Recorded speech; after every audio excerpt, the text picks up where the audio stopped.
বাংলাদেশের অভ্যন্তরে ভারতের রেল চলবে আর তাতে দেশের কোনো ক্ষতি হবে না, এটা বিশ্বাসযোগ্য নয় বলেছেন বিএনপি মহাসচিব মির্জা ফখরুল ইসলাম আলমগীর। বলেছেন বিএনপি কোনো ষড়যন্ত্র করছে না, আওয়ামী লীগই বরং দেশ বিরোধী চক্রান্ত করছে। এদিকে বিএনপি চেয়ারপারসন খালেদা জিয়ার মুক্তির দাবিতে দেশের বিভিন্ন জেলায় সমাবেশ করছে বিএনপি। সেখানে খালেদা জিয়ার মুক্তি ও অবৈধ সরকার পতনের আন্দোলন বেগবান করার তাগিদ দেন সিনিয়র নেতারা। সিলন ফ্যামিলি ব্লেন্ডের কড়ালিকার আর সতেজ স্বাদের পারফেক্ট ব্লেন্ডে স্বপ্নেরা মেলুক টানা। বিকেলে রাজধানীর চন্দ্রিমা উদ্যানে সাবেক রাষ্ট্রপতি জিয়াউর রহমানের সমাধিতে জাতীয়তাবাদী আইনজীবী ফোরামের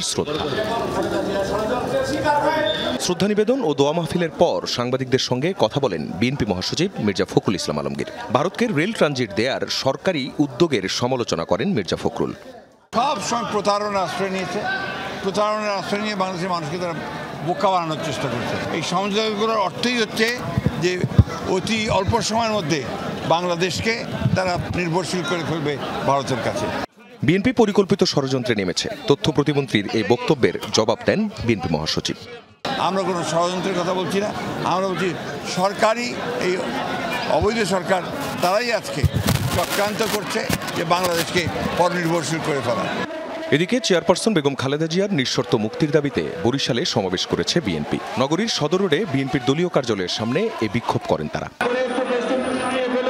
খালেদা জিয়ার মুক্তির দাবিতে সমাবেশ করেছে কুমিল্লা দক্ষিণ জেলা ও উত্তর জেলা বিএনপি। বিকেলে নগরীর ভিক্টোরিয়া সরকারি কলেজ রোডে আয়োজিত সমাবেশে সরকার পতন আন্দোলনের প্রস্তুতির জন্য নেতাকর্মীদের প্রতি আহ্বান জানান সিনিয়র নেতারা।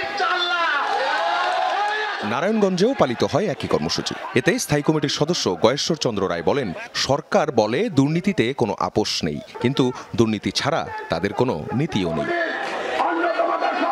আখলাকুস সাফা, যমুনা নিউজ, ঢাকা।